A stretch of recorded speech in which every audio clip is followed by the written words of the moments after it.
Hey guys, John Faulkner here, joined with Chris Weatherman. What's happening? It's Friday. It's Facebook Live. Yeah.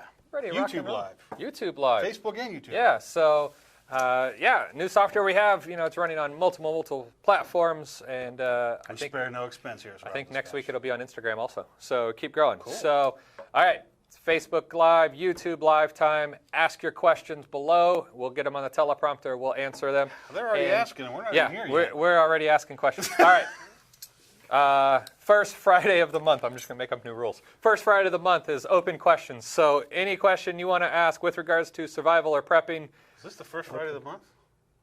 Well, the first of the month was yesterday. So. Is it August? Yeah. Oh, wow.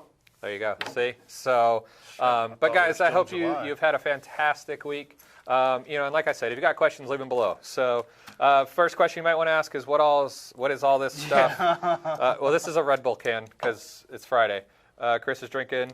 No, it's a Red Bull can because he's awake, not because it's Friday. True story. Yeah, this is just my cup. This goes where I go. But the components here on the table, if you guys see, Nikki and I last week purchased a Vietnam-era airman sear kit, pretty much. They called it a seek kit, but it's a sear kit. So came in two parts. We just finished shooting a video on all the components of it. But this is literally from 1962.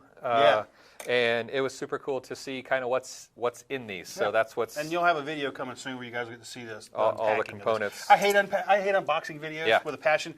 But this was actually pretty cool. I mean, this thing had been sealed up since 1962, and so, as we said, they called it a seek kit, not a sear kit. So that's a survive, escape, evade, kill. No, I'm just kidding. It's survive, escape, evade kit. Yeah, but really cool. Some interesting items. We'll talk about the one interesting item that wasn't. It was not in the kit. Well, when he handed me this, he's like, "Here, you do number one, I'll do number two," and I'm going through the contents, and I'm like, methamphetamine hydrochloride. I'm like, isn't that a felony in this state? Fortunately, it was not in the kits. Yeah. But it just kind of goes back to think about that. In 1962, they were still putting meth in survival kits to keep airmen alert and moving. Yeah. Because this isn't the kind of kit you're using to set up shop and wait for rescue. This kit's designed to keep you moving, try to provide for your basic needs until you can get rescued. Get out of enemy territory if you're behind enemy lines. There's a big difference in survival scenarios, but when rescue is the desired outcome, signaling's a big deal. That sort of thing. So it's an interesting design, and it all makes sense. Yeah. There's nothing in here we scratched our heads over. Yeah, no, and it has some really cool things. Like I'll just say the risk compass is high quality and really sought after by everybody here. The signal mirror is super cool also. Yeah. So, and then the Trojan condoms from 1962. Yeah, made in New Jersey. So, but anyway, so all right, first question here. Simple question. They're crunchy though. It's cracking. All right. Sorry guys. I don't think I trust them. I never trust those 40-year-old cars. 50-year-old, 60-year-old condoms. So, all right, simple question. But input on Duracell Optimum batteries in the resealable pack. Started laying batteries back, and I like these so far. When it comes to storing batteries, always try to lean towards lithium. I know they cost a little bit more. Don't have to worry near as much about corrosion, things like that. And the batteries don't drop as far as they hold the charge longer. They hold a charge longer than alkaline batteries. And the biggest thing is corrosion. So I tell people all the time, if you have a reserve, a storage of flashlights, either take all the batteries out of them or make sure they all have lithiums in them. Yeah, and that goes for anything. Radios. Yeah, radios. Any damn thing. Don't leave lead acid batteries in them. And if you're storing batteries, get you some end loops or the black end loops, whatever, and a charger that you can charge either solar or however, because, I don't care how many batteries you store. If something lasts long enough, you will run out of them. So having rechargeables is a good investment. Yeah. So. And you can get like the Goal Zero. There's quite a few different packs now that'll hold AA's that you can use as a regular battery pack, or you can take the AA's out and use them in flashlights and radios and stuff. So you'll take the next one. So it says, as a fan of Alone, I have a question about shelters. Is there a formula for the size for a person or more? I noticed that some have a big space to heat and not much insulation, just a tarp overhead and a 10 by 10 space. Those folks in alone this year, they're up just below the Arctic Circle, and those guys that just have a tarp over their heads are going to freeze when the weather really turns cold. The rule of thumb, honestly, for shelters is if you look back to season 1 and you look at what Alan Kay lived in, it was like a damn coffin.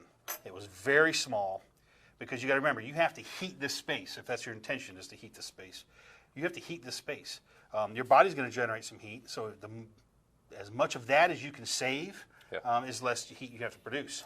So ideally, you know, we want small shelters, very small. Now, it makes it hard to live in, you know, and you have to take that into account. But you can do that by building a secondary outside shelter for like cooking and that kind of thing. But the one you sleep in, ideally, it should be as small as possible. Usually, if you put your elbow on your chest and you stick it up, like if you lay on your back, put your elbow on your chest, that's about all the space that you want to have to the roof. But yeah, like Chris said, it can make things like just changing clothes, getting, you know, cooking, things like that. If you don't have a shelter that you can sit up in. And that's why people build these big ones, is it's far more comfortable to exist in those. But they take a lot more fuel to heat. And, you know, and acquiring fuel in these situations is calories. And all the people on alone, except for the fellow with the moose, are calorie deficient at this point. And it's just it's a trade-off. You know, if it's somewhere that you're going to be for a long, long time, and you know you're going to be there, maybe build a little bit bigger. But especially if this is a short-term thing for a day or 2 or 3 or whatever, smaller the better. And it's less labor-intensive to build. I mean, it just takes less. All right, and then Anna asks, "What's your favorite go-to shelter?" A tarp. A tent. I mean, I'll carry a tarp. You know, when it comes to primitive shelters, I like to say that the romance never lives up to reality. And I use that phrase a lot because it applies to so many places. The idea of building a primitive shelter is cool. Most people severely underestimate the time and effort it takes to build one. We did a class, we'll get to that in a minute, last year where we had about 8 or 9 people working on a primitive shelter. Before we even started with them, we asked them, how long do you think this will take? They're like, oh, an hour. You know, 3.5 hours later, they still haven't completed it. And we were building a one-person, very tight shelter. It's labor-intensive, takes a lot of time. Carry a damn tarp. You will never produce anything in nature nearly as waterproof as a tarp or a tent, you know, of course, if you can pack it. But for me, a minimum, I want a tarp, a bare minimum. I'm carrying one, so. Yeah, and I prefer a tent just because I have everything. And when I say tent, I mean a minimalist. Yeah, his are very small tents. But they are.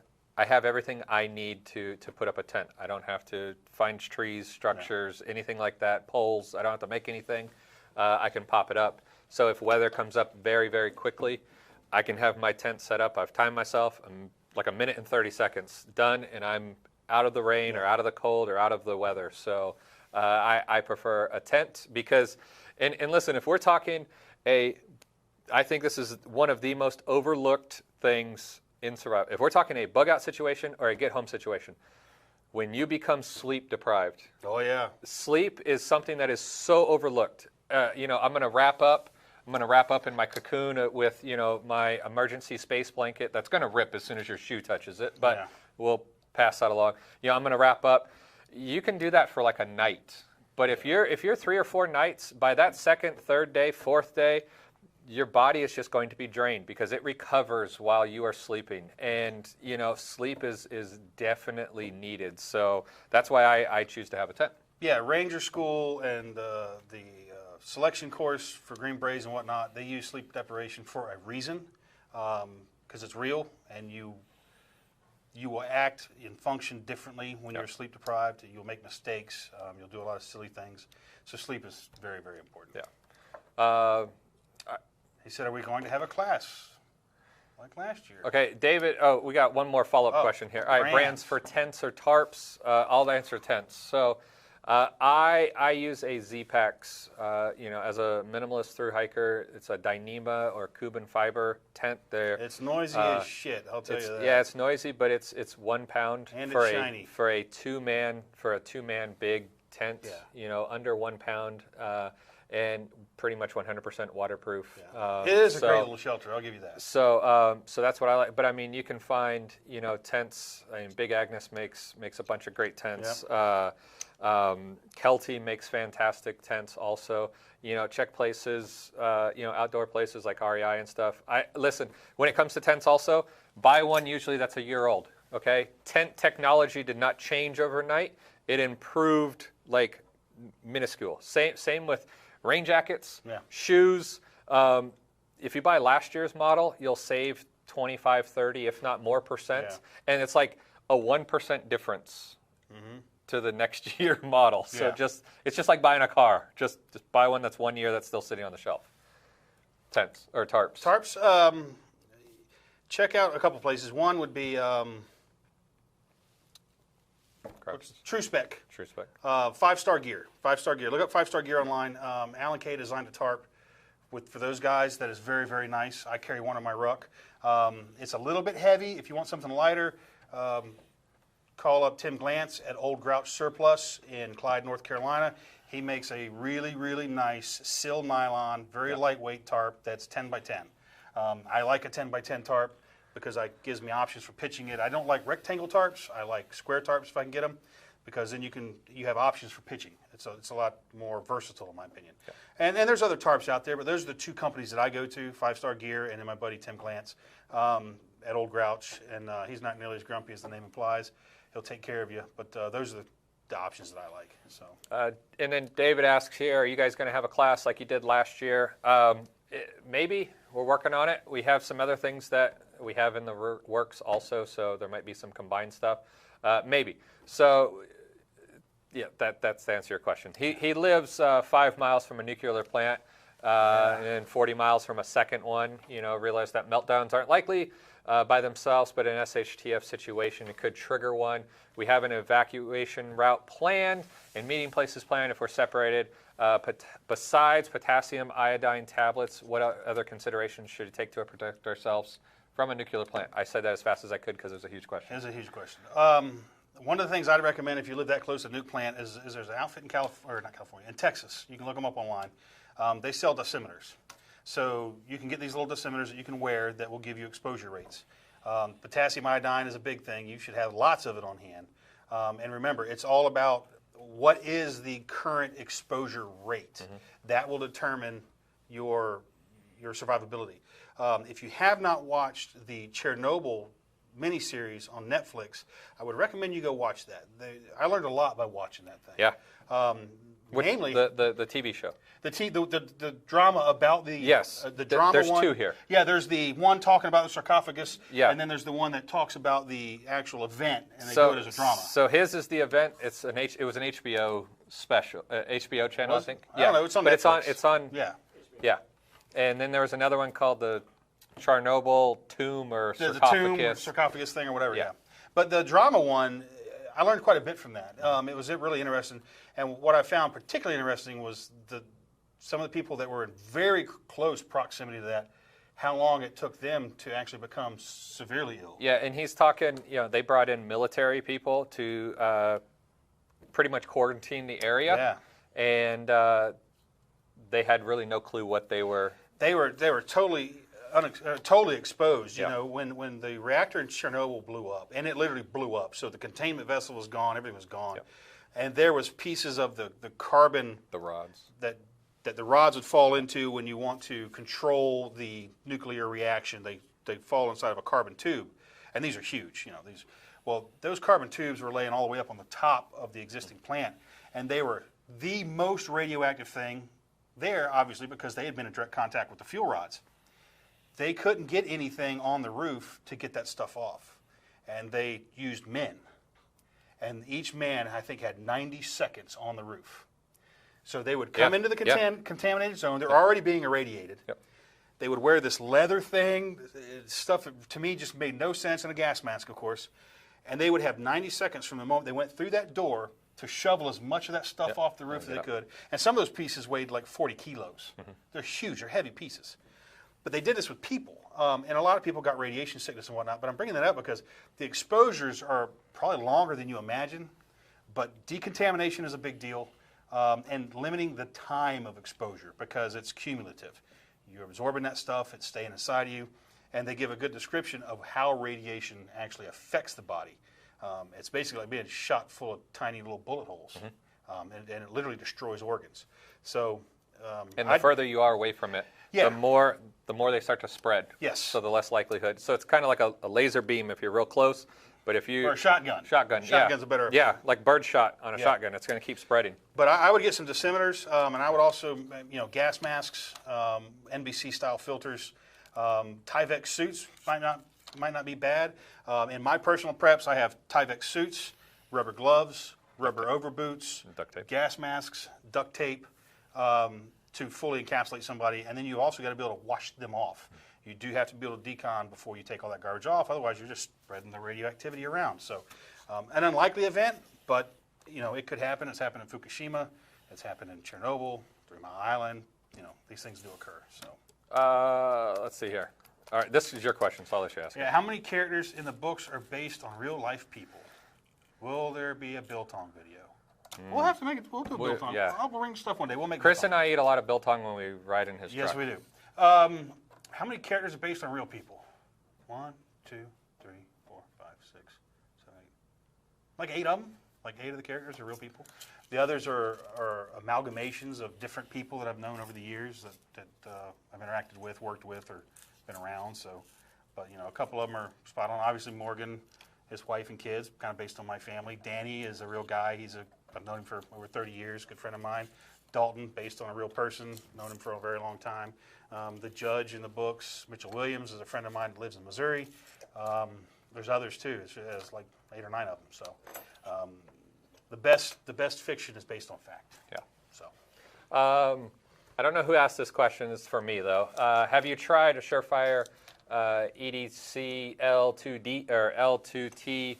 It's the two-cell CR123. Currently, I have a bezel-up Surefire, and I just don't like it. I don't know what Surefire you have. If it's a tactician, you can put a ED2. yeah, you can change that. So this is a tactician. I'm sure this is the one you have because there's not too many Surefire bezel-up devices, but you can put the EDC-style clips on it. Yeah.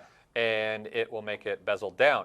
But I do have the EDC1 and the EDC2, and I like both of them. I love the tactical pressure switch on the end. And the best thing, too, is if you call Surefire and tell them you need that clip, they'll just send it to you. Yeah.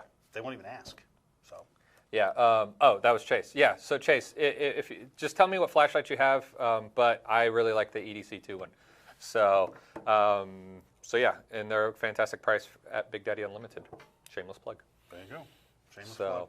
All right, Scott asks, advice on feeding chickens and ducks in a grid down situation. What can I plant or grow? Ooh, well, chickens and ducks actually are both easy. Fairly easy. You can free range those birds. Yeah. Obviously, you have to be on predator control game pretty hard. But things like millet, millet grows very easily and produces a pretty large yield of seed.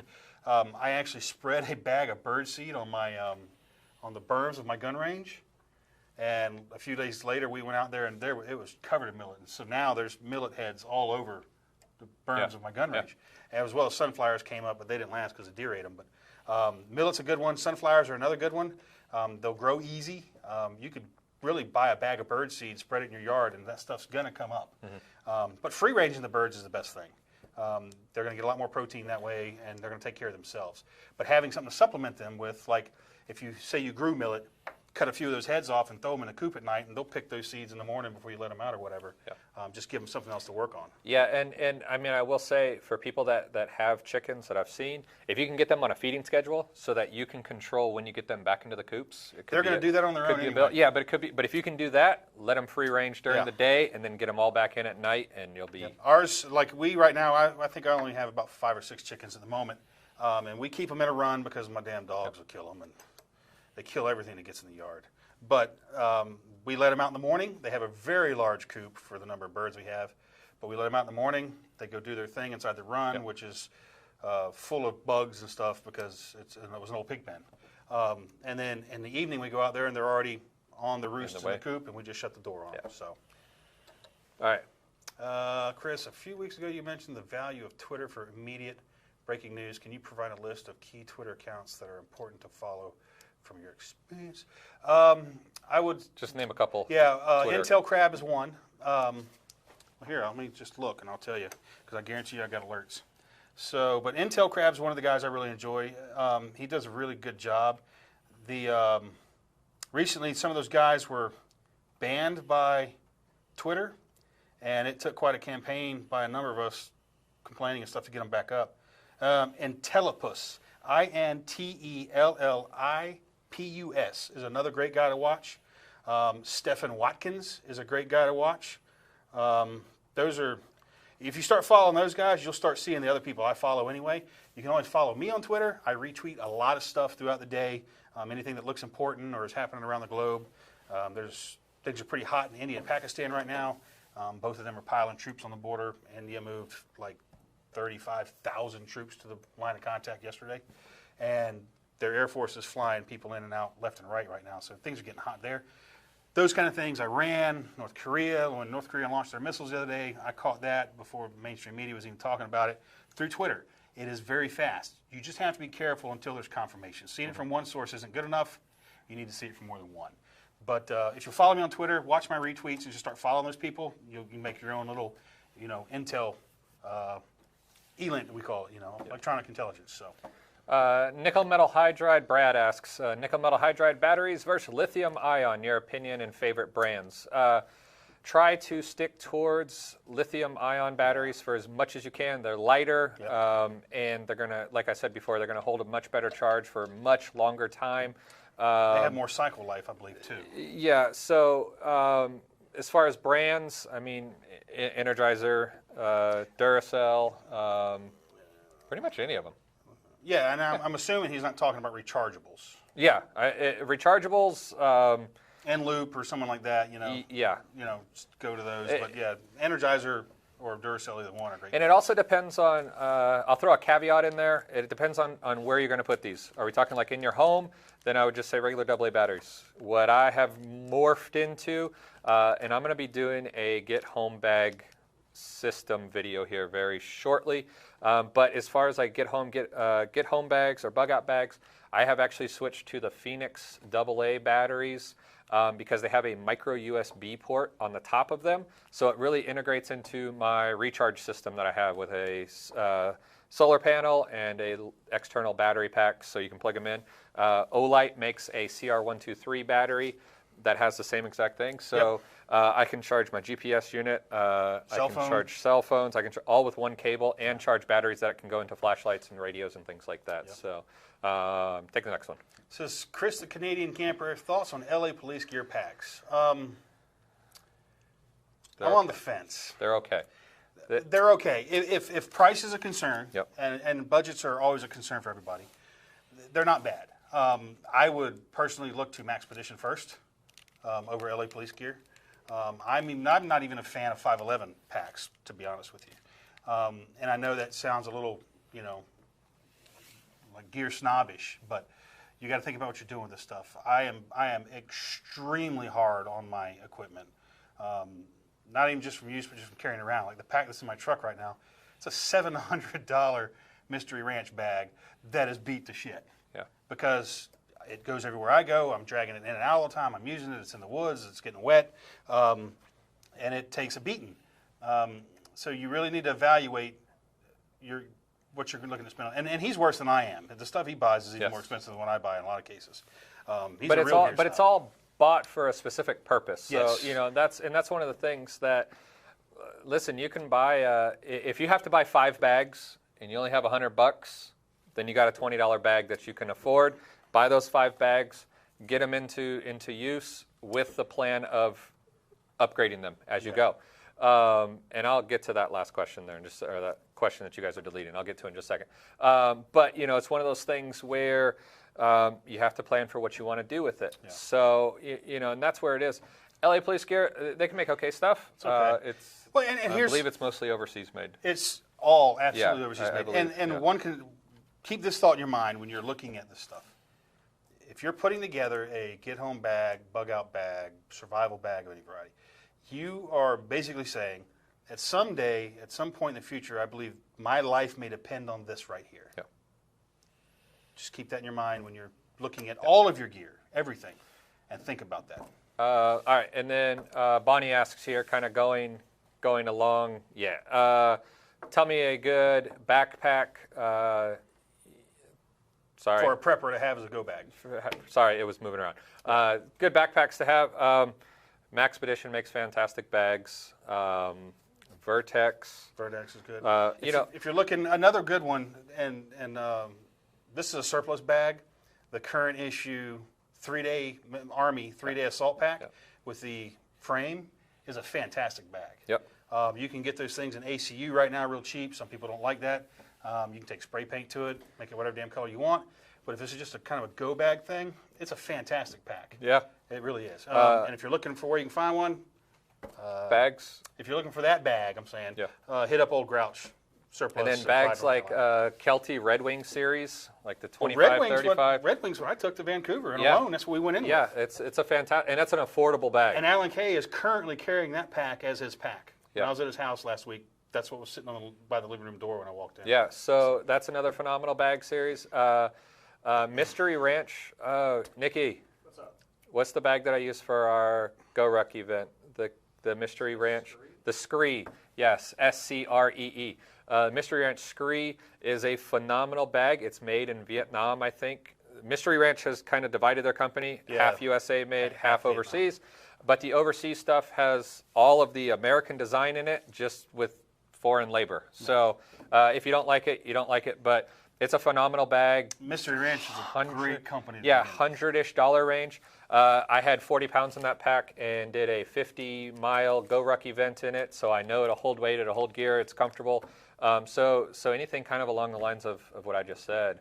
So that's that. And we also made a video. You can click on the link. It's brands that we trust our lives to, and there's a lot of backpacks and stuff in there. So, all right, next question's from Gilbert. Here's a good one.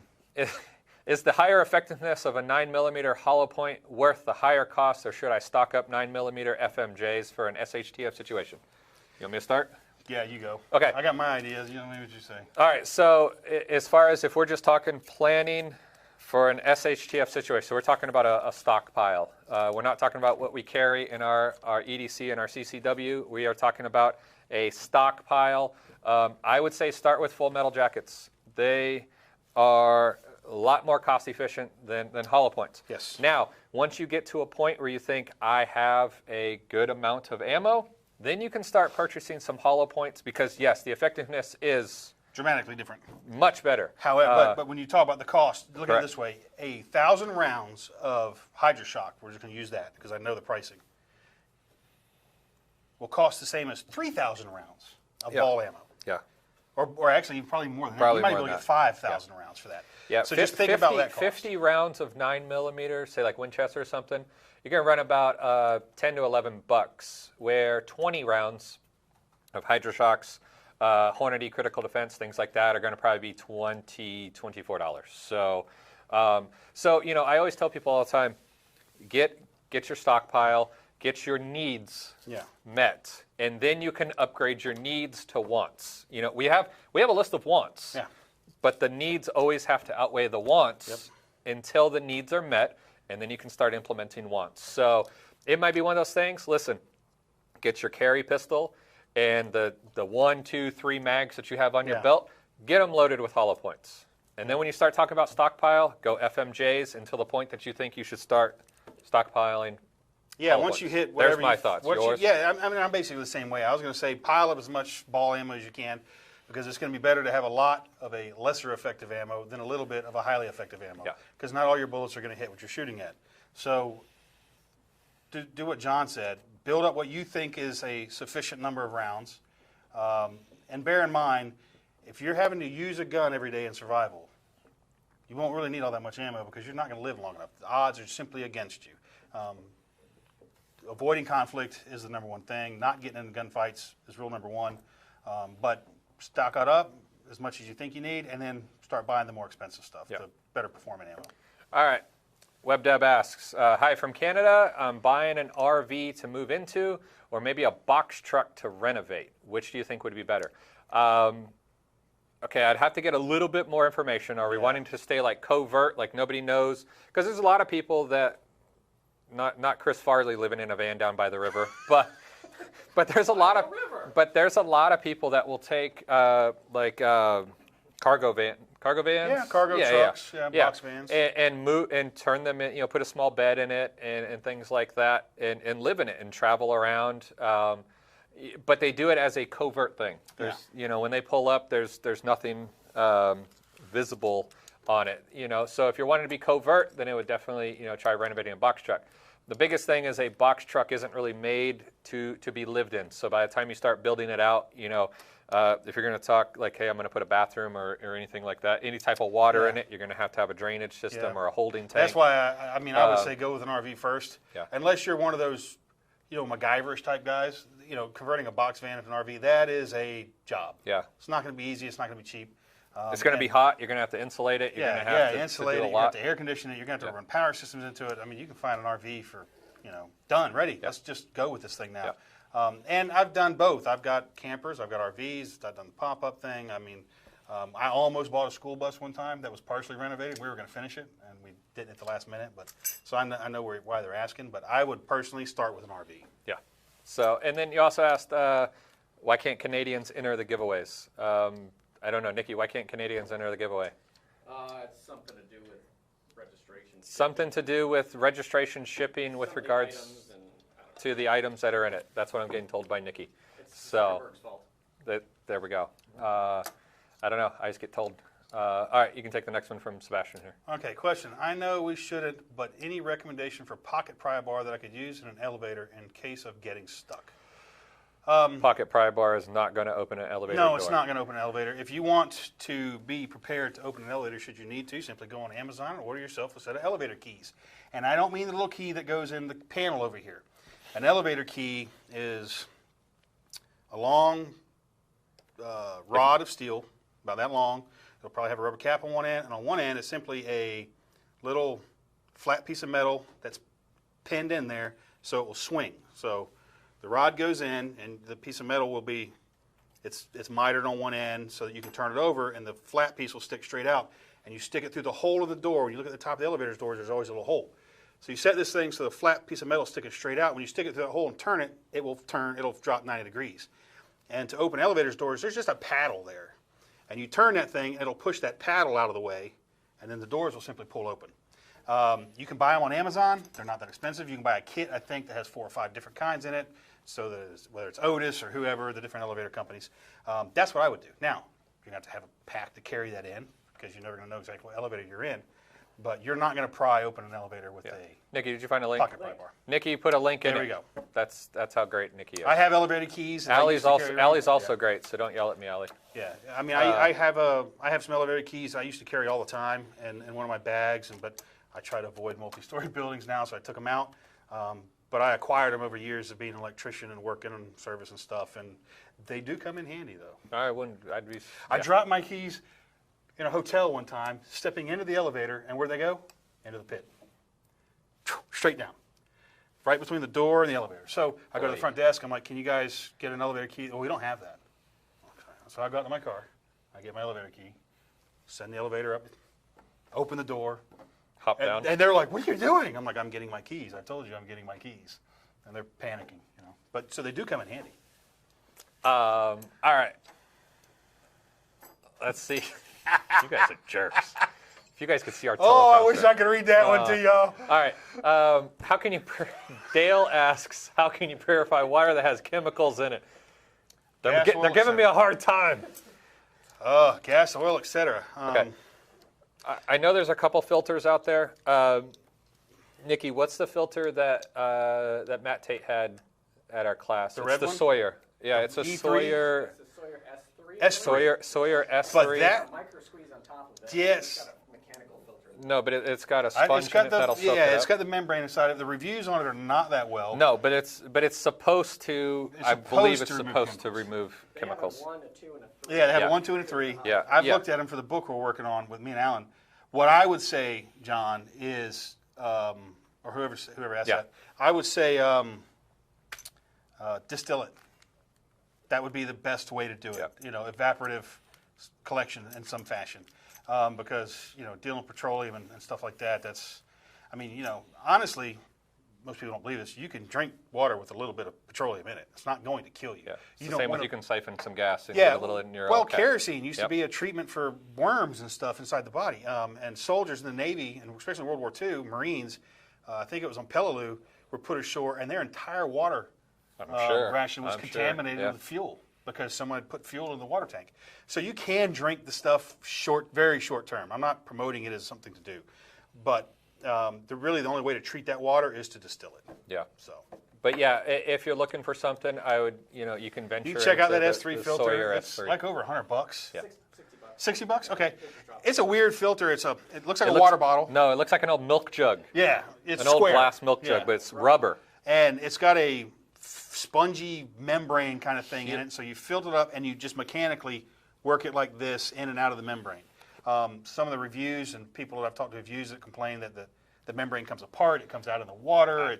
I would say. And it doesn't do a lot of water either, really. No, I wasn't a huge fan of it. It's a big bottle that it has a big membrane in it, so you're not getting a full, you know, like 1 liter bottle. You get a lot of the volume's taken up with the membrane. Here's what I didn't like about it. The outside is a rubber bottle. I have nothing against the rubber, but getting it in and out of a pack was extremely hard for me. I had one for a little while because it grips on everything. Yeah. It's not like hard plastic, you know, that you can just slide a water bottle in and out. It grips a lot. I didn't like it. But that S3 is also supposed to be able to remove radioactive contamination as well. Yes. It's the only one on the market supposedly that can remove that, but your mileage may vary. Yeah. All right, what books would you recommend for your John SHTF? Knight. We were just talking about this in next month's Insider. Yeah. We're going to have an article on this very thing. That's kind of a long list. So you can give a couple and I'll give a couple, just real quick. Well, I would do the Peterson's Field Guides for wild edibles, for sure. If you don't know who Mountain Gorilla is, John Mosby, look him up. His Forging the Partisans Volume 1 and Volume 2, in my opinion, are excellent and should be mandatory reading for anybody thinking of self-defense and that sort of thing in a grid-down situation. Yeah, I would say check out Charlie Hogwood's book with Survival Group. Mag. Mag is the original one. Right. They came out with a new one. Yeah. Crap, he's going to hate me for this. Yeah. Sorry, Charlie. Nikki's going to post the link to it right now. But on building a survival group, it's phenomenal. Community is what Charlie is passionate about. Another one would be, I can't think of it right now. Failure of Civility.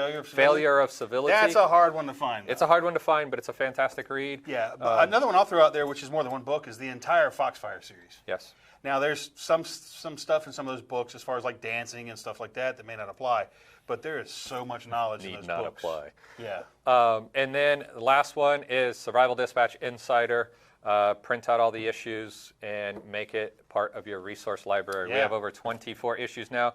Every single one that we do is on one topic. So if there was something where like, hey, I need some information on this topic, you can go straight to that issue, and that's why we made it. So you can check it out free for 14 days. Shameless plug. All right, Oliver asks, have you considered the food product Huel as an easy way to carry lots of food? So Huel is like a protein drink. There's a lot of them out there. Yeah. Yes and no. So I use one from, I think it's Bear Products, has tons of proteins and things like that in it. They're good and bad. Number one, they're expensive it's a meal replacement shake. If you guys don't know what Huel is, it's a meal replacement shake. They can be very expensive. They can have a short lifespan also. Shelf life. So shelf life isn't very good. Just because they're not packaged as a long-term survival food. They're not sealed. They're just in a jug, you know, usually with a lid on, or they're in single-serving bottles. It's a great pantry food, I would say, to keep in like a 30, 60-day rotation. But I think you would have to put it into your life cycle of what you eat. You know, hey, now, like for in the mornings, man, I'm rushing out the door all the time, and I just feel drained. So I grab one of those. That's usually what I have in the morning, kind of thing.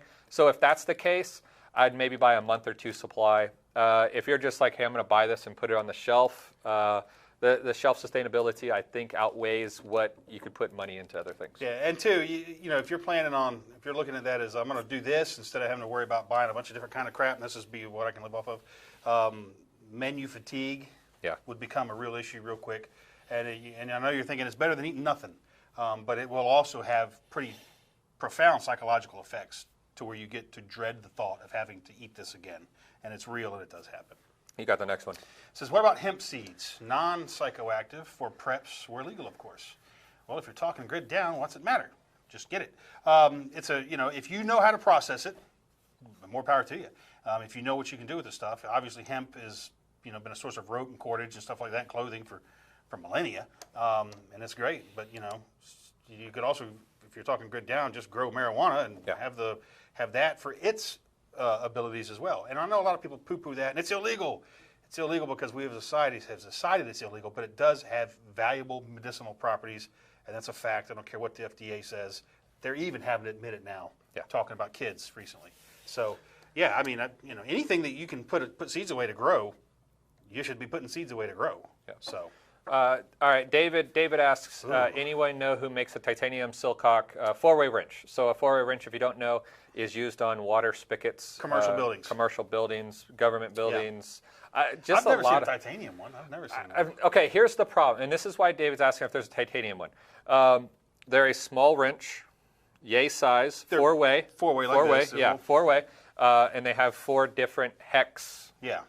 Patterns on it, so like a quarter sockets. Inch, a quarter inch, 1/8 inch, square, and they weigh like 2 pounds. Yeah, they are heavy. They're stupid heavy forged steel for no reason at all.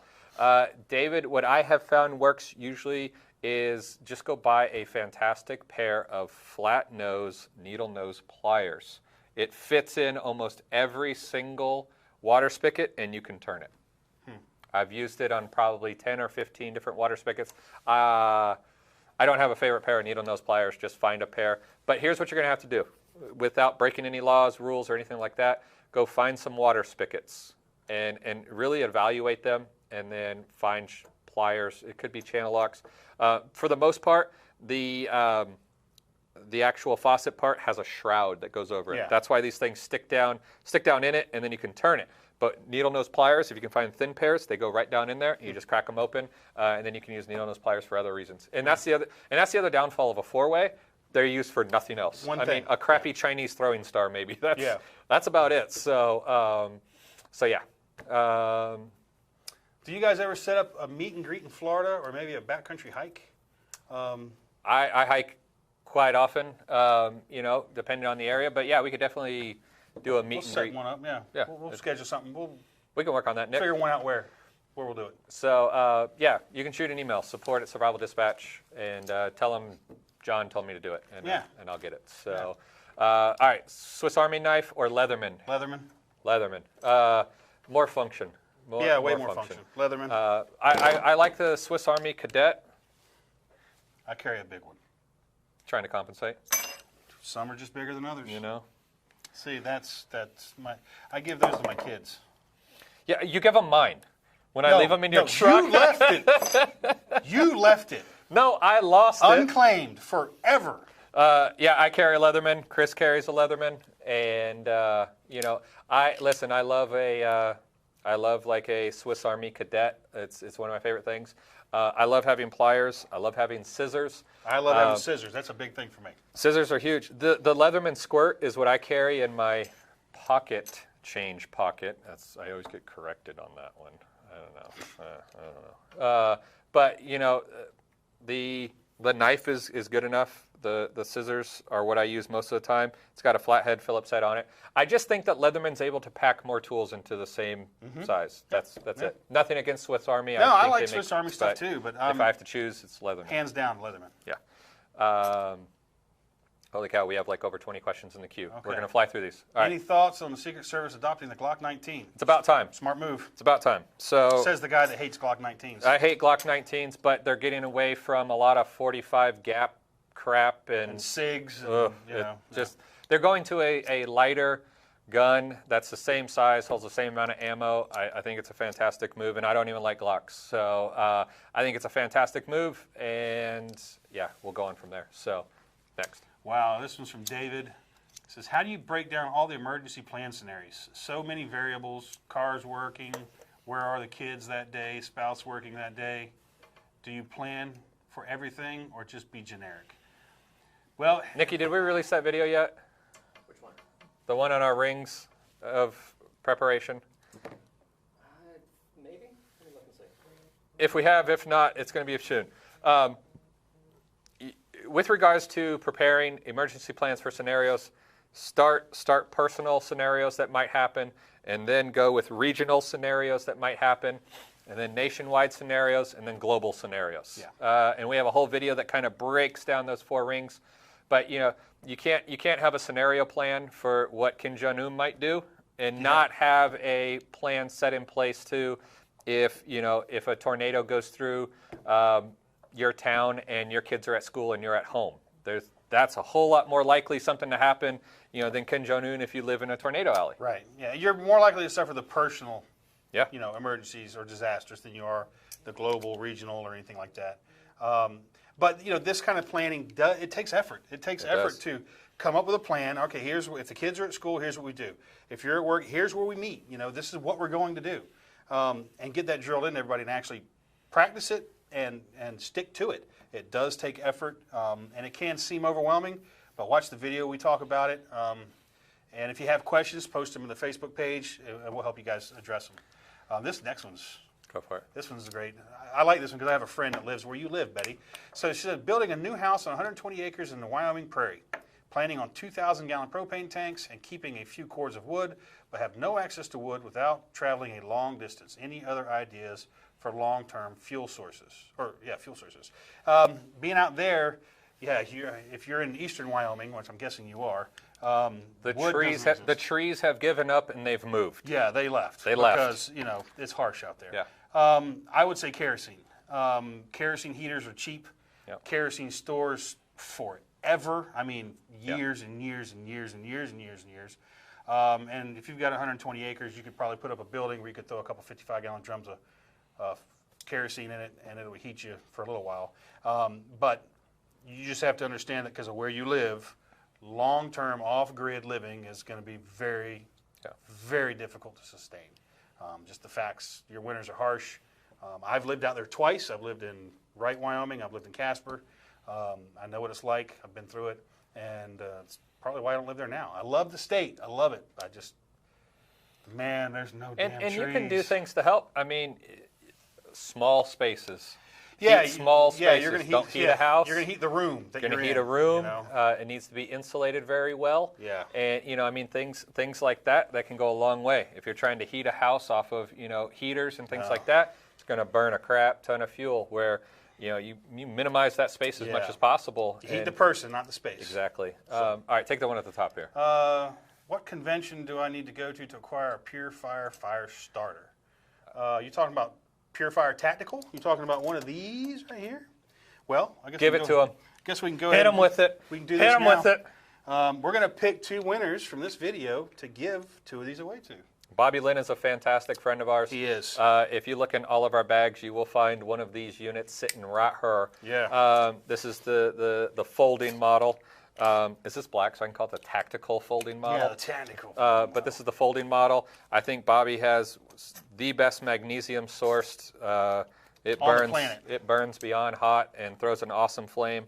Has a rare earth magnet in here that holds a small hacksaw blade. That's what you use to, number 1, get your shavings off. Number 2, strike it. But it has a rare earth magnet in here. So you can put that blade in there and shake this thing all you want. You're never gonna lose the hacksaw blade, and it makes really great shavings. That's why you use it over your knife or anything. So we are going to be giving away 2 of these because Bobby Lynn is one of our friends. He's an awesome. And he gave them to us to give to you guys because he got such strong support from the videos we did. You guys, once you really jumped in, you bought units from him. So he's giving. But if you're wanting to get one of these right now, Nikki's going to leave a link, purifiertactical.com. Check him out on Facebook also, and you cannot find a better person than Bobby. No. So that is it. He's been on here, quite a few times. You can check out his videos if you have any other questions on that as well. All right, Lawrence asks, greetings from England. Welcome. Hi. That's a long way away. It's the same language. You ain't got to talk slow or nothing. They speak English. Yeah. We speak American. We speak American. He would say that. That's He no would English. say that. There's no English. So, Any advice on diesel fuel storage, i.e. what's the longest you can store the fuel? There's a lot of things that go into that. Temperature, exposure to moisture, is it sealed, humidity. Your biggest problem with diesel is the growth of algae. So if you put an algicides that are designed for storing diesel for long term, it'll go for a long time. Diesel will store for a very long time, properly stored. Just check it, rotate it. I've heard that aerating it periodically will help. Basically just stirring it. But putting some of the additives in there makes a big deal. Keep the algae down. So that's my recommendation. And I would say also, depending on whatever you're using, but let's just say it's a 55-gallon drum. Use 5 or 10 gallons out of it every single month and put 5 or 10 new gallons into it and keep that stuff circulating. Don't put 55 gallons in it and put it off into a back corner and leave it there for a long time. Yeah. You can circulate that. And if it's something where you have a diesel vehicle or something like that, fuel's fuel. Yeah. Put 5 gallons into your car. Go get 5 gallons, from the gas station. Put it back in there and keep it circulating. Yeah, Same with fuel. I have a 300-gallon tank for both gas and diesel at my house, and so I have a fuel company that comes to the house and fills those. And so once a month they come out, whatever level they're at, they just refill them. And I fuel my trucks and the cars and the tractors and mowers and all the other stuff right there at the house. But it kind of keeps that fuel turning over a little bit. So, and I have filters on the pumps and everything, so it's not just picking up the garbage. Yeah. All right, you can take the next one. Hey, Chris, this is Chris from Kentucky, the one with the Viking kids. I remember that pic. Anyway, they're asking about a release date in the new book and if you are having any classes coming up.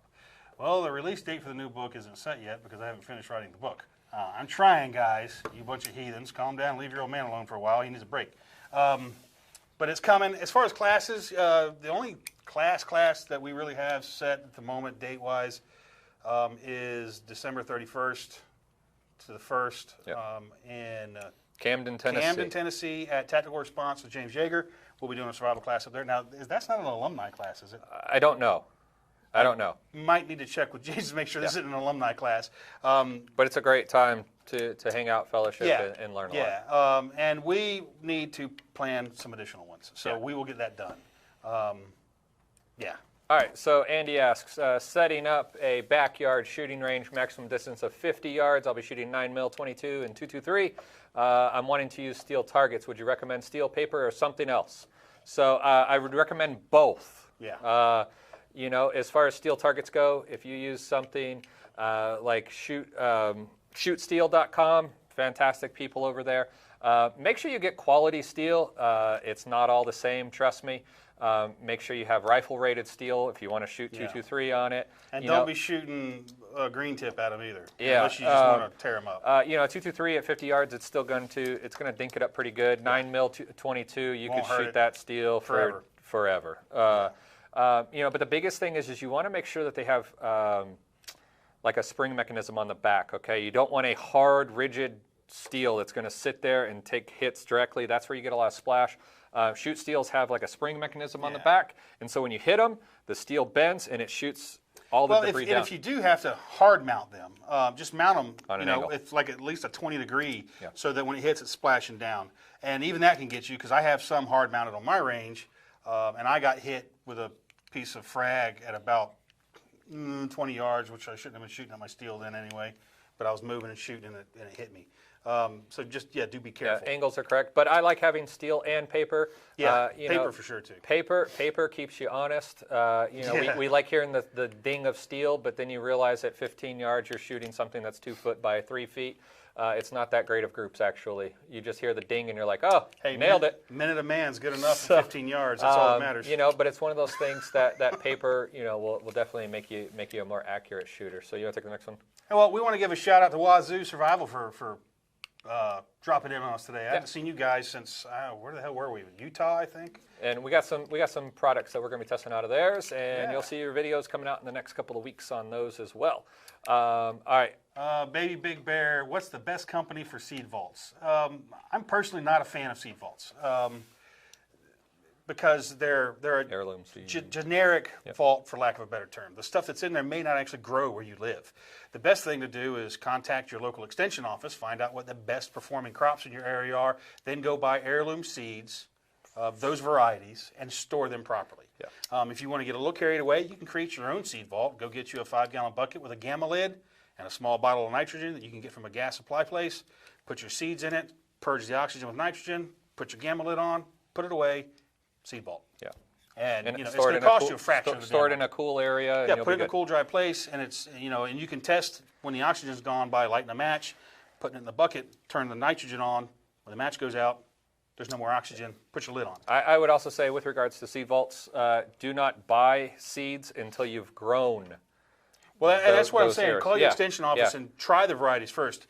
If you're putting a seed vault away, thinking that when the grid goes down, I'm going to plant a garden. I'm going to have 800 different types of vegetables. If you're not gardening now, you're not going to be gardening then. We garden year round at my house. This year I had a complete failure of my beans and my pickling cucumbers. Total abject failure. Don't know why. Last year my beans exploded. My cucumbers did great. This year, complete failures. That's going to happen, but that's part of the lesson, the learning process of doing this. If you're going to think that when the grid goes down, you're going to break out your seed vault and start planting seeds, and in 4 or 5 months you're going to have some groceries, it's not going to happen. It's going to be very, very difficult. Gardening is a skill. It is a hard skill, and it's also a perishable skill. Start practicing now. I don't care if you're doing it in 5-gallon buckets on the back patio. Plant something, learn to grow it. Yeah. So, how long can you keep seeds? Stored properly, most of them will go indefinitely. Yeah. Some you may lose some percentage of germination. But they found seeds in like tombs. And yeah, stuff. they found seeds in Egypt that were viable. So. All right, let's see here. Michael asked, speaking of filtering water, what would you suggest using water from a pool is your only option, salt or chlorine mix? Chlorine. Chlorine. If you're using if you want to use your pool or a pool as a source of potential drinking water, which is a good source. Which is a great source. Yep. Chlorine off gases and disappears over time, and it can also be filtered out. Salt, you can't. Salt to salt. Salt to salt. When it's there, it's there. And the more salt you consume, the more water your body needs to expel that salt through urine and sweat and other things. So the more water you're going to drink, thereby inducing more salt. And it's an ugly cycle. That's why we talk about survivors and shipwrecks and things like that. World War II guys lost at sea, drinking salt water, going delirious, seeing hallucinations and stuff. And my buddy Brant McGee, I don't remember you from season 1 of Alone, with your brackish water you were drinking. He can attest to what this will do to you. I wouldn't drink anything with salt in it. Take the next one there. Doesn't distilling chemicals from water only work when the chemical has a higher boiling point? Yeah, water. Technically it does. That's the problem with dealing with petrochemicals in your water sources. My first thing is going to be say to get the hell away from there and find a different source. The other thing you can do, which this works even in really highly polluted water, and it's not as effective against certain chemicals, but it does help, is to go off to the side of your water source. Let's say you have a pond here or whatever, and it's got that oil sheen looking on top of it. You know it's obviously polluted. Go off to the side of it, dig a pit. Dig a hole, get down below the water table, let the water seep into that hole, let it rise up, scrape the stuff off the top of it, take that and then filter it. Because now you're using the dirt as an additional layer of your filter. It will reduce that. That's particularly good if you're dealing with a water source with like animal carcasses and stuff like that in it. That's a way you can do it to still try to make that drinkable. But you still need to treat it. Don't just drink it because you did that. Let's see here. What must should I start with for food storage? I need a starting point. And let's see, know where I want to end up, but it's a long journey right now. Yes, Frank, first of all, food storage is a long journey. Start It's one small. that never ends. Yeah, and I would say a starting point is your pantry. Yep. Always start with your pantry. You should be able, depending on your pantry, I'm not saying I don't have a huge, giant walk-in, huge, ginormous pantry. But your pantry is something that you and your family, and once again, family changes, varies from size to size. But you and your family should be able to live in your pantry for at least, I would say at least 30 days. So the first 30 days of your food preparations comes out of your pantry. Then we start to move into longer-term food storage. Yep. If the power goes out in our house tomorrow, we're not like, MREs, Yeah. Like we still have food in the pantry. Yeah. And listen, we found videos on affordable ways of growing your food storage. Things like BOGO. Just get BOGO. Buy one, get one. Copy canning. Copy canning. Go on Survival Dispatch and look up some of those videos on food storage. Yeah. You can also look, if you're a member of Survival Dispatch, you can look at the online resources where we talk about food storage as well. Yeah. But just like you said, it's hard to figure out where to get started. Just get started. Just get started. Buy the things you already eat.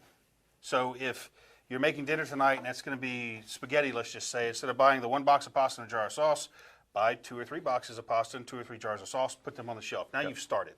The next time you want to have spaghetti, you take a box down and a jar, you pull those to the front. When you go to the grocery store, you take your new stuff, you put it behind it. Now you're just rotating already. Yeah.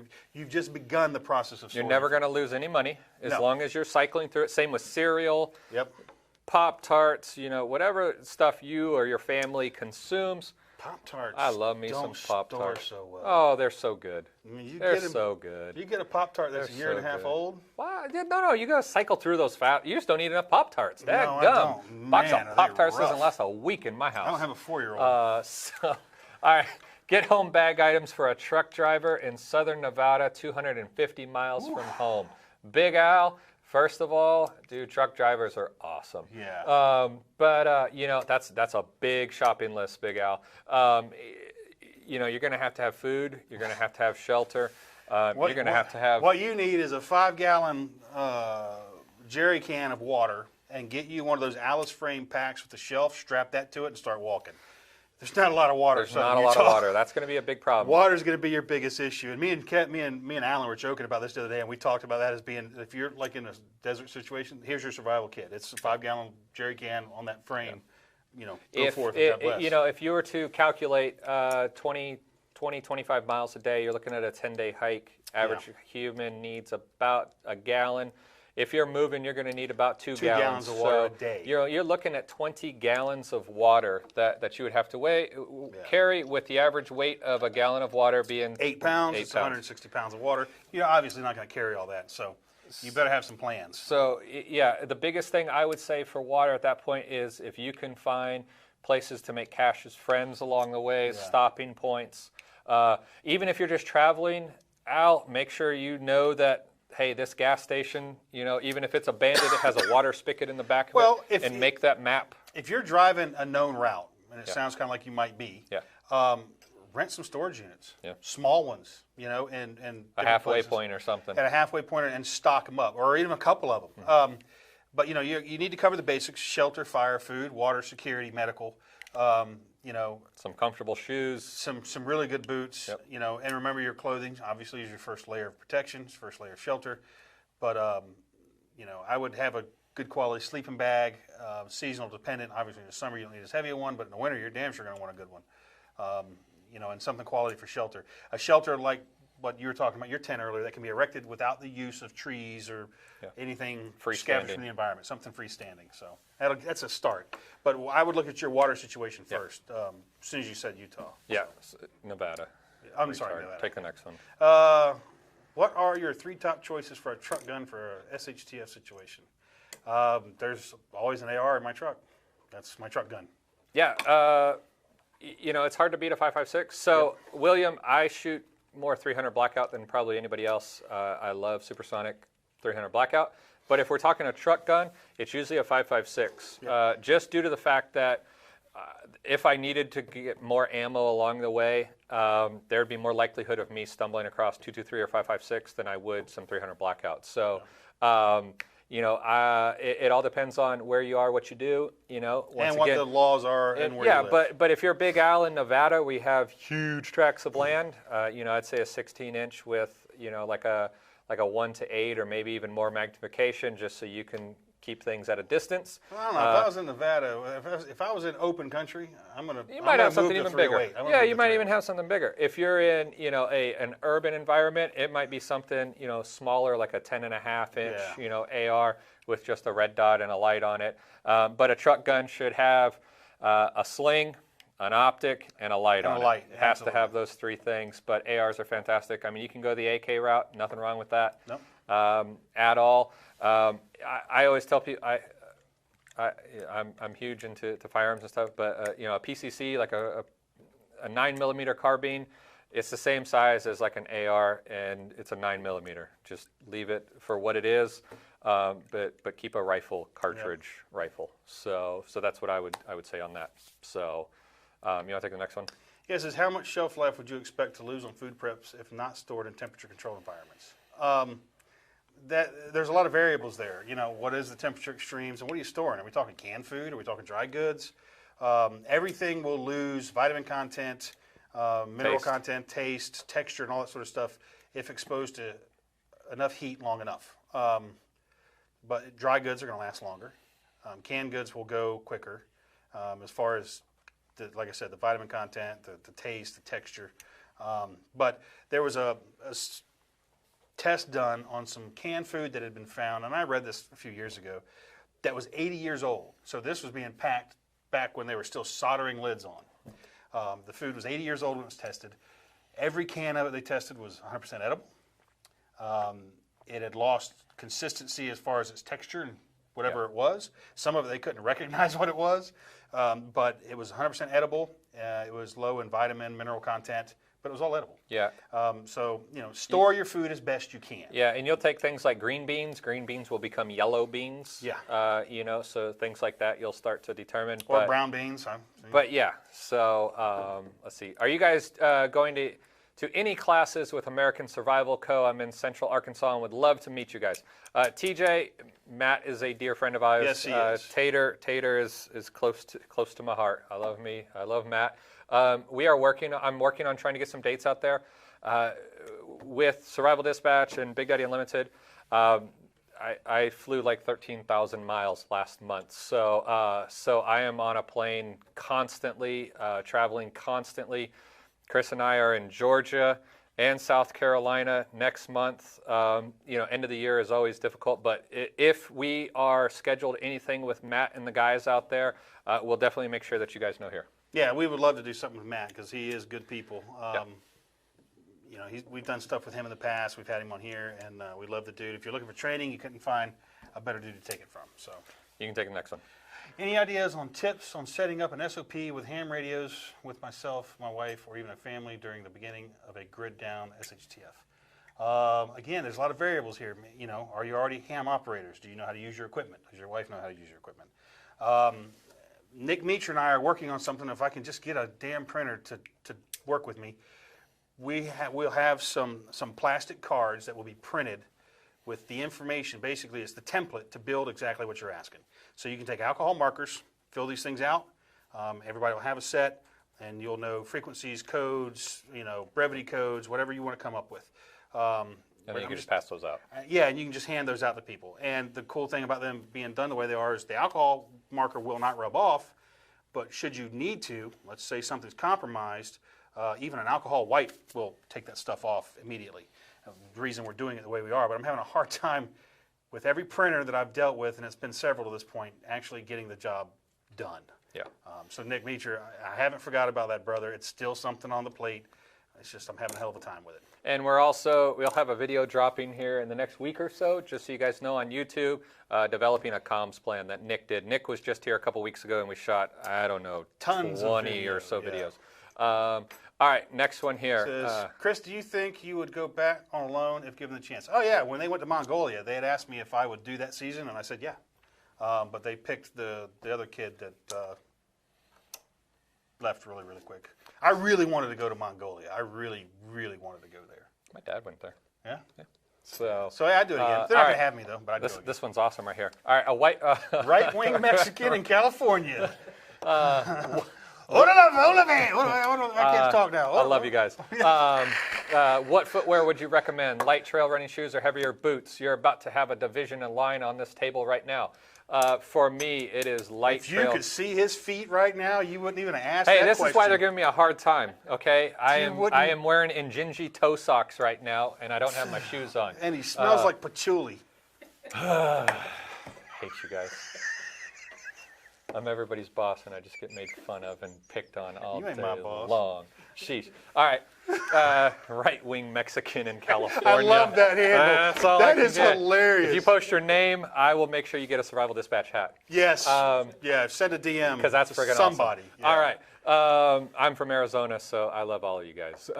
For me, it is lightweight trail running shoes. I love wearing Hoka's, Hoka 1-1s.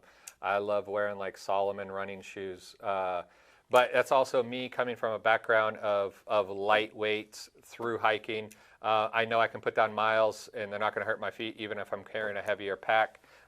So for me, that's what I go with. I think the heaviest pair of boots I have are like a pair of Solomons that have like a 4-inch. I'm going That's it? I'm going high-rise boots like Danners or something in that neighborhood. Bellevilles, you know.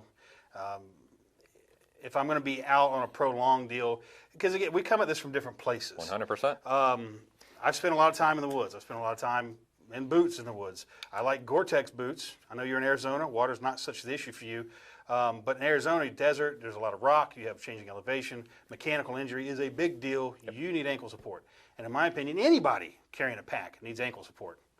Granola crunchers like to wear tennis shoes. And I'm not a fan. You know, if I've got to take off running or if I got to stomp somebody's face, I want to make sure that what I have on my feet will get the job done. So. Stupid. Hey man, why not? You never stomped on nobody's face before? Oh my God. I don't want to do it barefooted. Get yourself trail running shoes. Your feet won't sweat and you'll frickin' feel 10,000. Twisted ankle.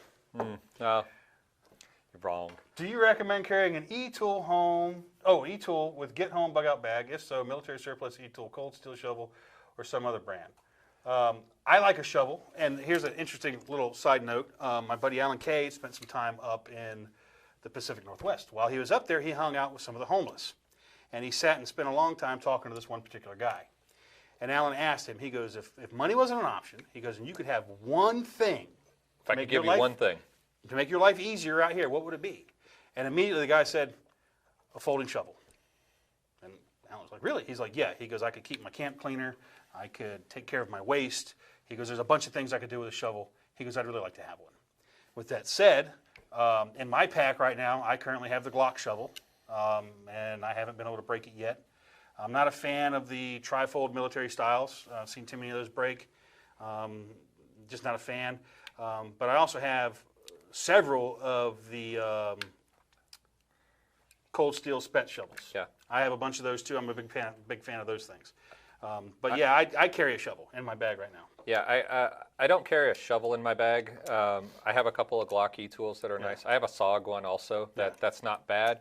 Yeah. Most of the time with the tri-folding ones, it's a twist lock, and that's usually when you go to like shovel into the ground, you hit something hard, then the shovel collapses in one way or another. Either the top handle folds. Or, but you usually end up eating crap. Yeah. Because they make a great toilet in a pinch. You can fold that bad boy over, have a seat, you know, I mean, one cheek. Do y'all do hydroponic farms? No. It's Florida. We live in Florida, and I don't hydro. No, I don't do hydroponics. I'm sorry, I was reading other stuff there. I don't do hydroponics. I'd like to. I just don't have the time to invest in it. I've got a friend nearby me that she does it in a big way, and she grows some impressive stuff. Yeah, it works very well. I know there's some fantastic greenhouse. Greenhouse style ones. With the pools. You know, it's a great way to grow food. It takes time and effort on your part, and if you have the time and effort, get into it. I mean, I guarantee I'd recommend it. I was reading Donovan's thing here. He asked about where he could get the Purifier Tactical thing. Go to Bobby's Facebook page, Purifier Tactical on Facebook. Look him up. He'll tell you where he's going to be and when. I can't tell you what his schedule's like. He's kind of like following a coon through the woods. You don't know where he's going. So, all right. David asks, as of October 1st, no one is allowed to carry matches or lighters on Virginia property. A lighter is part of my everyday carry. I can't see the rest of it. So I'm just going to say, hey, David. All right, so I'm going to show you what I carry. I didn't know that. I was just in Virginia the other week. So I'd love to replace my lighter with one of the Purifier tactical devices. If you're looking for something uber small, you can use like a Exotac. This is the Nano Spark. It has a quick tender tab built built into it, and it's all waterproof. It goes right into the handle, and then it's a good spark wheel after that, and you can get fire started. This once again fits in the side, the little pocket inside my pocket with my Leatherman. And I'm wondering, is that state property or is that government property or something? That's a weird. I don't know. That's a weird ass thing. I was just on government property in Virginia a couple weeks ago. Okay. I didn't know that. So Warren, I'm having a baby girl in November. Congratulations. What are your recommendations for baby formula for an infant? Powdered formula. Powdered formula. Get it out of the cans if they're not get sealed it out of the paper well. cans and get it into vacuum sealed bags with O2 absorbers and try to store that properly. And then Warren, stock up on diapers as much as you can pack into however much space you have in your house, and then get the reusable diapers. Get some cloth diapers and get the little plastic overpants that go with them. Yeah. We actually had our girls in cloth diapers for quite a while when they were growing up at various points, just because we did it that way. Yeah, and it's one of those things where, if something were to happen, let's just say December, you got a year, 2 years, you got 2 years of diapers. And trust me, I just went through it. I have a 4-year-old. It's a lot of diapers. You can't store them in a house. You would have to go to reusable diapers. So make sure you have them in different sizes. Okay, so it's VA, not Virginia. And don't forget about wipes. And piles of wipes too. Yeah, sorry. There you go, VA hospital. Okay, it just said VA. I was trying to read on the teleprompter. Yeah. But yeah, you can go with a nano spark wheel. You can go. Bobby Lynn actually makes Purifier Tactical makes a smaller one. It's called the mini, the keychain something. It's a little. It doesn't have a handle, so it's a lot smaller. You could use that as well. So, all right. The 5 C's are the best start to get going on any bag. Yeah. Southern Ohio. It's a statement. Oh, It's a statement. It's a statement. I thought there was a Southern question Ohio there. prepping. The 5 C's are a great way to get started in any bag. Yes, 5, 7, 10 C's. Pick a C, but they're a fantastic way to cover the situations that you might come across. So yes, Southern Ohio prepping. That is a fantastic statement. Take the next one. It says, would you guys recommend processing fat lighter and storing it in, say, 5-gallon buckets or similar as part of your prep? I have a blast hiking in the woods finding the stuff. Absolutely. Yeah. I used to have an old 20-millimeter ammo can that I kept on my front porch full of it. I would process it down so that it would lay in this way and then split it out till it was, like the size of this thing, and just pile it in there. I'd use it for my fireplace every year and whenever I wanted to mess around with it. But yeah, I would drag every bit of that you could find in the house personally. I keep it as large a pieces as possible until you need to process it. It'll You just got to see, the problem with keeping it in large pieces is what happened to my buddy Ken. His wife's brother came to visit, and Ken was gone, and it was winter, and they had a fire going, and Tom went out on the front porch and picked up a lighter stump and threw it in the fireplace. I mean, I bet it was a warm living room. It almost burned the house down. Fire department was there. I mean, the whole thing. It was like, you got to be crazy. But yeah, I keep it in large chunks. And keep it away from idiots. Keep that sap going there. Because he is. So, let's see here. Any upcoming videos on home self-reliance, like rain catchment systems and gardening tutorials? I have a rain catchment system at my property that goes off of my gutters, and there's a lot of them out there. You just take the downspout, you cut a section out of it, and then it has another spout that goes off of it. So you can just kind of turn a valve and your gutter works as usual, or else you can crank it and it can go Does it have the first flush diverter thing on it? Or does it? Yeah. Well, you should do a video on that. So yeah, I can definitely do a Nick, you just note to self. And maybe we'll shoot a little bit of video about our garden at my house. It's all raised beds, and some of it's a little interesting because we used fire rings, galvanized fire rings from Rural King. Rural King. For a bunch of them. I put a bunch of those in there too, so just little individual beds for different stuff. And my vegetable garden is being taken over by flowers, though, as Mel gets more and more wildflowers. What's this? Chris and John, have either of you used a Max Axe, or in the Marines we call it a Pioneer kit? I keep one in the vehicle. Just curious if you know they exist. A little weighty, but a good addition to the vehicle. Yes, I know what they are. Yeah, I keep an axe in the bed of my truck. It's got a pick on it and stuff. Yeah, they are extremely heavy. I wouldn't recommend a bag, but it's a fantastic tool to keep within a vehicle. And there's a big difference between tools that are made for like a bag and tools that are made to keep in a vehicle. Yeah, and what he's talking about, the Pioneer kit, that's your, if it's a true Pioneer kit, it's the Maddox head, the handle, an axe probably, and a shovel. That's the true Pioneer kit. And I keep shovel and axe in my truck. I don't need a Maddox in Florida so much. The ground's so damn soft. Yeah, we just kick a hole. My brother Ben in New York City. How you doing? And thank you for your service, my friend. What extra parts would you have on hand for a pre-80s BOV in case of an EMP? If it's pre-80s, man, I'd go to the parts store, grab a distributor cap and condenser, and maybe a set of points, put those on the shelf. EMP is not going to affect any of that, but they're just good to have on hand. Maybe an extra set of plugs as well, just so you can keep that bad boy running. But, emery cloth will keep that thing going for a long time, cleaning up both points and plugs. So make sure you have feeler gauges and stuff. Yeah, feeler gauges to gap everything right. And if it's pre-80s, you're not having any worries about EMP. Yeah. That's a good dude. Nicholas asks, living in Florida myself, the heat can be unbearable at times. Yes, it can. Like in your books, Chris, would you recommend setting up your... He's talking about building a Bangladeshi window cooler. There you go. Oh, So- we're going to have to do this video because We're going to have to do this video. It's been asked a lot.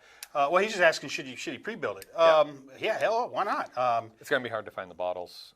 The 2-liter bottles? Well, it's going to be harder. You're going to have to do some work. Well, yeah. I'm saying when. Yeah. I mean, pre-event, it's 2-liter easy. bottles are easy Yeah. to get a hold of. I'd get them and do it now. That way they're already made for your windows, too. Because, if you're talking about a post-event, you can have power. Your power tool is going to work if you thought all this out. But make them and put them up. The other thing is, modern houses just aren't designed to exist without climate control. If you look back, 100 years, houses were designed with cross ventilation in mind. Consider your home, look at it, take some looks at it. There's some small things you could do. Like, if you remember back in the day, houses, all the doors in the house, your bedroom door, there would be a vent over it. Yep. This is what allowed the ventilation. They called it a window light, I think, or something like that, a light. Okay. What do you call the windows that you put over doors? Transoms. Yes. Transom, that's yes. it. So they would have transom was doors. This was just to allow airflow through the houses. There's some ways you could do that. You could even look at putting those in. If your house AC is vented, if sometimes the return for your AC is through a little vent above the doors, pop those things out, you get a little more airflow. But yeah, in Florida, man, I grew up as a kid with no air conditioning down here, and it was miserable. I remember putting my blankets and sheets in the freezer before going to bed. I've only lived in Arizona and Florida my whole life, so I know hot and hot. So hot and wet. Hot and dry, and hot and wet. All right, we're going to be wrapping this up here because it's been way over an hour. So we're going to take just a couple here. All right. Kenzie, camp shovel versus a sturdy digging stick versus an axe. What are you trying to do? You want to dig holes or cut wood? Yeah. If you want to dig holes, shovel. If you want to cut wood, axe. Who's better, Emergency Essentials or Augustin Farms? I like Augustin Farms with regards to their individual items. Yeah. So like butter, eggs, powdered milk, things like that. I like it because you can get just peas. It's not like mix of veggies. Not a mixed stuff. It's just like if you want peas and that's a great way to build your food storage too, because then you're cooking with recipes. You're not just eating pre-made Mexican rice and chicken every day and breakfast skillet for you can actually make food. So. TJ, it depends on where you live. If you live in like Arizona and things like that where there are water restrictions, but usually when it's rainwater, they don't have a huge issue with it. So most of it's going to just go straight into the gutter system anyways. But you have to check with your local and state governments. Where we live, there's no issues. Yeah. So Frank's asking, is there a good company for survival classes in Northern California around the San Francisco Bay Area? He says, yes, I live in California. Pity me. You do have our condolences. I don't know anybody up there, but I'm sure we can find something to post a link for you. I'll do some asking around that community. I'm sure. Well, I know that Nicole Pellion is up in Oregon. She's not. She's north of you, but she'll also come to you. Am I supposed to say this next thing here, Nikki? Nikki's saying yes. So okay. Apparently, we drew our winners for our fire starters. So so the Pure Fire Tactical folding fire starter giveaway winners are Nicholas Santiago on YouTube and Michael Paul Ogle on Facebook. Tomorrow is your birthday, Michael. If you didn't know that, happy birthday! We're going to give you a birthday present. I would sing to you, but that would send an email to support@survivaldispatch.com with your name, address, stuff, and we'll get these out to you. So, any more questions in the dock? or else we're going to start wrapping up here. All right, we're going to start wrapping up here. So, guys, we thank and appreciate every single one of you that have taken time out of your busy schedule to spend time with us, and it's awesome. If you guys aren't Survival Dispatch Insider members, be sure to click the link below. You get a 14-day free trial if you guys are looking for awesome resource for survival information. That's how we pay awesome people, like Nikki and all of our writers. Not us, but Nikki not is us. awesome people. We don't do Patreon. We don't Nope. ask for donations, anything like that. You get a fantastic, awesome editorial. Like one of the guys in the podcast and video world I like a lot is a fellow named Steven Ranella. And if you don't know who he is, if you like to hunt and that sort of thing, fish, you should follow him. But in his podcast and stuff, he refers to the non-paying public as freeloaders. So you freeloaders, come on over to Survival Dispatch. But it's a fantastic thing, and we thank you guys for all of your questions. Make sure you hit that like button. Also, make sure you hit the notification bell. We try to do every single Friday, but just because of our conflicting schedules at times. So make sure you hit that notification bell so that you'll know, a couple hours before we're going to do a Facebook Live or a YouTube Live, so that you guys are fully aware. So I hope you guys have a fantastic weekend, and we'll see you next week. Till next time, guys.